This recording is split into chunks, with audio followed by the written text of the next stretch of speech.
안녕하십니까. 언제나 소비자편에서 방송하는 콘스탄트 김입니다. 이번 시간에는요, 돈 버는 절세가 되겠습니다. 퇴직 후에 건강보험료 부담 굉장히 많으시죠?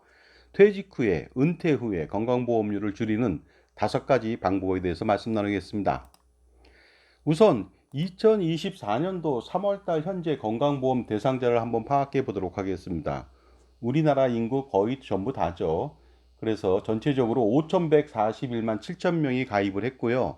이 중에서 직장 가입자는 한 2천만 명 정도가 됩니다. 그런데 직장인이나 지역 가입자한테 피부양자로 등재된 사람 있죠? 1,630만 명 이상이 되고요. 지역 가입자는 1,500만 명 이상이 됩니다.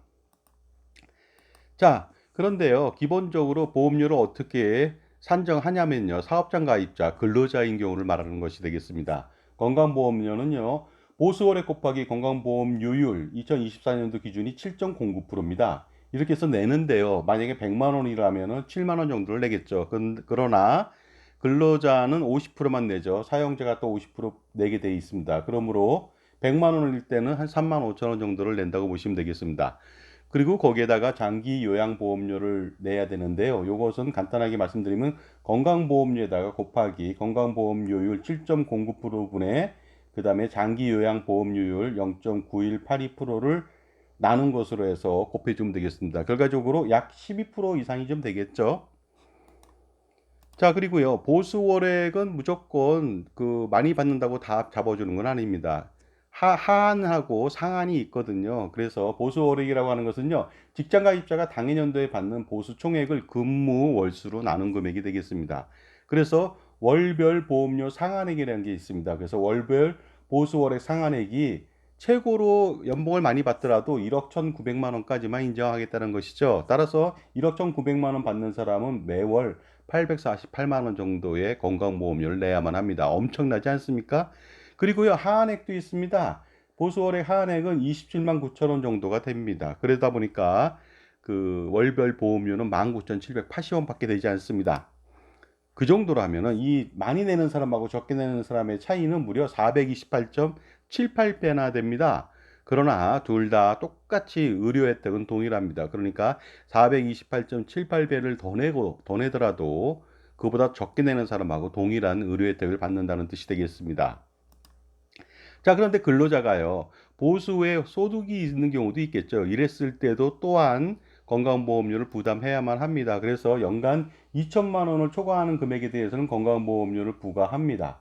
그래서 이때 초과되는 소득에 대해서 어떻게 잡아지냐면요, 소득평가율이 있습니다. 사업소득, 이자소득, 배당소득, 기타소득은요, 100% 그냥 잡아줍니다. 그런데 연금이나 그 다음에 근로소득, 여섯 근로소득이라고 하는 것은요, 신고되지 않은 근로소득이 되겠습니다. 이런 것에 대해서는 50%만 잡아주고 그 금액이 2천만 원을 초과했을 때는 보수의 소득으로 건강보험료를 추가 부담하니까 어떻습니까? 이자 배당 소득이 많은 경우에는 엄청나게 많은 건강보험료 출혈이 예상됩니다. 그리고요, 지역 가입자가 있겠죠. 가령 뭐 자영업자인 경우도 있겠고요. 그다음에 근로자로 사업장 가입자로 가입해다가 나중에 은퇴했을 때 지역 가입자로 전환하는 경우가 있습니다. 이때는 2가지 방법으로 해서 건강보험료를 책정하는데요. 소득 월에 28만 원 이하인 경우, 아주 저소득층이죠. 이랬을 때는 소득 월액 최저보험료 19,780원 더하기 그다음에 각종 재산에 대해서 건강보험료를 부과합니다. 물론 소득월액 28만 원 초과 세대에 대해서는요, 소득월액에 대해서 건강보험료를 곱해주고 나머지 재산에 대해서 또한 마찬가지로 건강보험료를 부과합니다. 그러므로 지역가입자라고 하는 것은요, 소득과 재산에 대해서 건강보험료를 부과합니다. 소득과 재산이 많다면 그러니까 어떻습니까? 예를 들어서 부동산이 많다든가 이자 배당이 많다든가 그랬을 때는 엄청나게 평생 건강보험료 부담에서 헤어날 수가 없는데요. 이때 소득이라고 하는 것은요, 이자 배당 사업 기타 소득, 그 다음에 근로연금 소득의 합계액이고요. 재산이라고 하는 것은 놀랍게도 부동산이 있겠죠. 토지나 주택, 그 다음에 건축물도 있습니다. 선박을 가진 사람도 있겠죠. 그 다음에 항공기, 뭐 자가용 항공기라든가 헬기를 가진 경우도 있겠죠. 그 다음에 전월세, 재산에 대해서 부과를 합니다. 자, 그런데 근로소득자라고 하는 사람들은요, 재직 중에 건강보험료 부담은 거의 적다고 말씀드릴 수가 있습니다. 왜 그럴까요? 아주 크게 848만 원 이상 내는 사람이 아니라면 부담이 좀 적을 겁니다. 왜냐하면 회사가 50%를 지원해 주기 때문이죠. 그리고 자기가 50% 냈는데 그것에 대해서는요, 자기 부담액은 소득공제를 해주니까 어떻습니까? 부담이 굉장히 적겠죠. 그런데 만약에 이런 근로소득자가 퇴직을 하게 된다면, 근로소득이 끊기게 된다면요, 바로 지역가입자로 전환을 합니다. 이랬을 때 평생 소득과 재산에 대해서 건강보험료 100%를, 이제 누가 도와주는 사람 없습니다. 자기가 100%다 내야만 합니다. 굉장히 부담이 아닐 수 없겠죠. 그런데 과거에는 근로자 또는 자영업자인 경우에 뭐 은퇴를 하거나 퇴직을 하거나 연세가 많이 들었다면요, 나중에 자녀의 피부양자로 등재가 된다면 보험료, 건강보험료를 평생 면제받고 건강보험 혜택을 받았었습니다. 하지만 이제는 절대로 그럴 수가 없습니다. 피부양 자격 조건이 아주 강화됐거든요. 그러다 보니까요, 예를 들어서 재산가표가 5억 4천만 원 이하인 경우, 그러니까 주택의 경우는 9억 원 정도 공시가격 이하인 경우에는 피부양 자격을 받을 수가 있습니다. 그리고요, 뭐 예를 들어서 재산가표가 9억 원 이하이면서 5억 4천만 원을 초과했을 때는 연간 소득이 1천만 원 이하다면은 당연히 피부양 자격을 부여했는데요. 예를 들어서 연간 소득이 2천만 원을 초과하거나 재산가표가 9억 원 초과 시 이것은 공시가격 15억 원에 해당됩니다. 이랬을 때는 건강보험 피부양 자격을 박탈당합니다. 가령 서울시 중위수 아파트 가격이 14억 원 내외가 되거든요. 그러다 보니까 약간만 올라간다면은 이 사람은 소득이 없더라도 건강보험 피부양 자격을 박탈당하고요. 그 다음에 뭐 아파트 가격은 굉장히 낮지만 연간 소득이 2천만 원을 초과한다. 이랬을 때도 마찬가지로 건강보험 부담을 평생 해야만 한다는 것이 가장 큰 문제가 아닐 수 없습니다. 따라서 퇴직 후 건강보험료 폭탄을 피하려면 어떻게 하면 좋을까요? 그리고 평생, 이것은 평생 내야 되거든요. 평생 건강보험료 부담에서 해방되려면 근본적인 해결책은 없을까요? 있습니다. 먼저 첫 번째 솔루션이 되겠습니다. 바로 퇴직 후에도 재취업을 하면 되겠습니다. 사업장 가입자로 자격을 유지합니다. 근로소득을 발생시키면 되겠죠. 하지만 연세가 드신 분이 그 다음에 뭐라고 할까 여러 가지 사정상 재취업이 쉽지는 않을 겁니다. 그러다 보니까 이것은 아주 한정된 솔루션이 되지 않을까 생각합니다.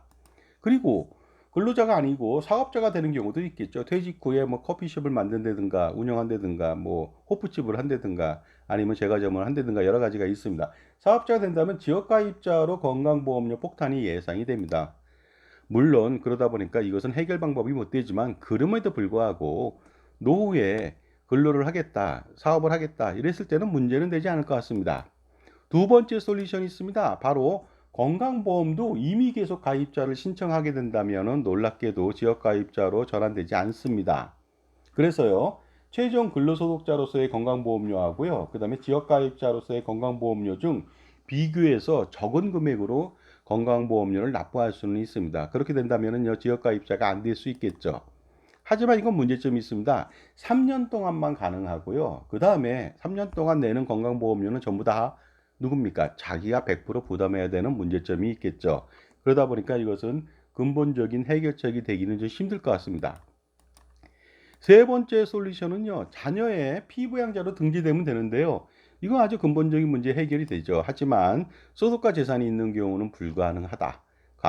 가령 서울의 아파트 중위수 이상의 아파트를 가지고 있다든가 아니면 소득이 2천만 원 초과한다. 이랬을 때는 불가능하죠. 네 번째 솔루션은요, 남의 사업장에 위장 취업으로 근로소득을 발생시키는 경우가 있습니다. 이렇게 된다면 근로소득자로서 건강보험료를 내고요, 지역가입자 전환이 안 되겠죠. 이런 일은 가끔 있습니다. 그러나 위법이죠. 그 다음에 남의 사업장에 피해를 줄 수가 있으니까 조심하실 필요가 있겠죠. 자, 그렇다면 최선의 솔루션은 무엇이 있을까요? 있습니다. 제가 알려드리도록 하겠습니다. 자, 지금까지 제 정보가 도움이 되신다면 무료 구독하고 좋아요 부탁드리겠습니다. 그리고 특히 저한테 멤버십 회원을 가입해 보시기 바랍니다. 그러면 보다 다양한 동영상 프리미엄 서비스를 제공하는데요. 멤버십 회원한테만 오픈되어 있습니다. 그래서 지금까지 약 400여 편의 콘스탄트 김 저의 절세 노하우가 담긴 영상을 보실 수가 있습니다. 만약에 그 영상을 보시게 된다면요, 정말로 수억 내지 수십억 아니면 그 이상의 절세가 가능하니까 그러한 비법이 많으니까 반드시 멤버십 회원을 통해서 그 영상을 받아보시고요. 현재까지 400편이지만 앞으로 4,000편, 4만 편 그 이상이 될 수가 있으니까 보다 폭넓은 서비스를 받아보시기 바랍니다. 자, 제가 제공하는 솔루션 다섯 번째 마지막이자 최고의 솔루션이 되겠습니다. 바로 콘스탄트 김의 NGP 플랜을 실행시키는 것이죠. 이렇게 된다면요, 가령 손자녀, 자녀 법인을 설립한 이후에 할아버지가 대표이사로 재직을 하면 되겠습니다. 그러면서 소득을 발생시키죠. 그러면 사업장 가입자 자격을 유지할 수가 있고요. 이렇게 된다면은 재산에 대해서는 그 건강보험료를 납부하지 않아도 됩니다. 가령 그래서 재산이 많은 사람은 반드시 이걸 해야 되겠죠. 부동산 자산 같은 경우 많은 경우요. 하지만 그래도 자산가라면요. 근로소득을 100만 원 받는다 하더라도 근로소득에 추가소득이 많을 수 있잖아요. 가령 이자 배당 임대소득이 뭐 연간 5억 원 이상이 발생된다. 이랬을 때는 사업장 가입자가 되더라도 건강보험료 폭탄을 피할 수는 없습니다. 그랬을 때 해결책이 또 있습니다. 그것은 바로 손자녀 자녀법인에요. 가수금을 넣고서 활용하는 것이 되겠습니다. 이래서 은퇴 이후에 개인이 투자하지 마시고 손자녀 법인에 가수금을 넣고서 법인이 투자하게 만듭니다. 그렇게 된다면요, 당연히 건강보험료 부담을 완전히 해소할 수가 있고요. 종합소득세를 또 완전히 해소합니다. 49.5%나 되죠. 이거 해소할 수 있고요. 상대적으로 적은 법인세 부담 9.9%만 부담하면 되겠습니다. 그리고 상속세를 완전하게 해소시킬 수 있고 증여세도 굉장히 절세에 도움이 되고요. 투자 효과는 극대화될 수가 있습니다. 그러면서 손자녀 법인이잖아요. 손자녀 법인한테 가수금을 지원한다면 손자녀 자산 증식에 엄청난 기여를 할 수가 있겠죠. 물론 증여도 병행하면서 한다면 더 큰 효과를 볼 수가 있습니다. 이렇게요. 한 가지만 줘도 실행하는데 이렇게나 많은 좋은 점이 많다면 어떻습니까? 반드시 솔루션, 다섯 번째 솔루션, 콘스탄트 김의 NGB 플랜을 반드시 실행을 시킬 필요가 있겠죠. 그리고요, 그 할아버지 말고 그때 자산가의 배우자, 할머니도 건강보험 피부양 자격을 유지하려면요, 바로 개인이 투자하면 절대로 안 됩니다. 이자 배당 소득을 2천만 원 초과했다. 그러면 피부양 자격 박탈로 평생 건강보험료 부담해서 헤어날 수가 없는데요. 마찬가지로 사모님이다 이거죠. 자산가의 배우자도 10억, 20억을 굴리고 있습니다. 개인이. 그것도 마찬가지로 손자녀 법인에 넣고서 운영한다면 효과적으로 건강보험료를 완벽하게 해지할 수가 있습니다. 자, 자산을 불리는 것보다 더 중요한 것은요, 바로 자산을 지키는 건데 그것은 절세에 의해서만 가능하겠죠. 그리고 기타 불필요하고 그 다음에 비효율적인 보험 및 금융상품도 모조리 해지해서 가처분 소득을 극대화시키고 효율적인 투자를 통해서 성공적인 자산 관리를 만들어가는 것이 가장 중요하다고 볼 수가 있습니다. 그리고 서두에 말씀드렸습니다만 투자는 개인이 하는 것이 아니라 법인을 통해서 해야만 여러 가지 절세 혜택이 있습니다. 바로 콘스탄트 김의 NGP 플랜을 실행시키는 것이죠. 자, 100년 동안에 증여세, 상속세, 종합소득세, 건강보험료 절세 전략 있으십니까? 저는 있습니다. 그리고 그게 가능할까요? 저는 가능합니다. 한번 믿어보시기 바랍니다. 바로 콘스탄트 김의 NGP 플랜을 통해서 그 실행을 통해서 가능하죠. 결국 NGP 플랜은 가족투자법인을 설립해서 손자녀 자본금을 100%로 가져가는 것이죠. 그러면서 할아버지, 아버지가 대표이사로 재직하면서 운영합니다. 가수금을 많이 넣고요. 그렇게 운영하고 각종 증여재산도 넣으면 되겠죠. 그렇게 된다면 각종 세금을 완벽하게 해지할 수가 있겠죠. 또한 그 벤치마크 수익 8%, 10% 정도를 지향하다 보니까요. 투자 성과도 좋고요. 투자 성과에 대해서 세금 또한 절세가 되니까 반드시 해보시기 바랍니다. 자, 앞으로 가늠주고 세상에서 세금이 정말로 너무 많습니다. 100년 동안에 할아버지, 아버지, 손자녀 3대를 잇는 투자와 절세의 정말로 최고의 솔루션의 정수라고 할 수 있는 바로 콘스탄트 김의 NGP 플랜을 실행시킬 필요가 있고요. 지금 이 방송을 보신다면 현명한 할아버지 한번 돼보시기 바랍니다. 그 다음에 아버지 돼보시고요. 그렇게 함으로써 실행시킴으로써 100년간의 세금우산, 투자우산을 제가 제공할 수가 있습니다. 자산가라면 여러 가지 고민이 있겠죠. 저는 이런 고민들을 해결해주는 투자 절세 FP 컨설팅 3,300여 차례의 경험이 있습니다. 그리고요, 다양한 절세 스킬을 통해서 정말로 투자 및 절세 스킬을 통해서 수억 원 내지 수십억 원 아니면 그 이상을 절세할 수가 있습니다. 할아버지, 아버지, 손자녀 3대를 잇는 투자와 절세의 100년 대계, 그러니까 자자손손 플랜을 한번 실행시켜 보시기 바랍니다. 세미나 안내해 드리겠습니다. 8월달 세미나는 8월 9일 금요일 오후 2시, 그 다음에 2회차는 8월 10일 토요일 오후 2시가 있고요. 2호선 역삼역 2번 출구 근방에서 합니다. 신청 방법은 간단하게 저한테 3만 원 입금하시고 성함, 핸드폰, 회차를 기재해 주시면 되겠습니다. 약도는 이렇게 역삼역 2번 출구 나와서 바로 가지 마시고 뒤로 돌아서 밑으로 400m 정도 내려오신다면 하나은행 바로 넘어 세 번째 건물에 있습니다. 브릭스 건설 건물 지하 1층이 되겠습니다. 현명한 자산관리라고 하는 건 별게 아닙니다. 풍부한 전문 지식과 다양한 경험, 자기만의 솔루션을 당연히 겸비해야 되겠죠. 하지만 그보다 중요한 것은 자기 편의 종합자산관리사를 만나는 일부터 시작합니다.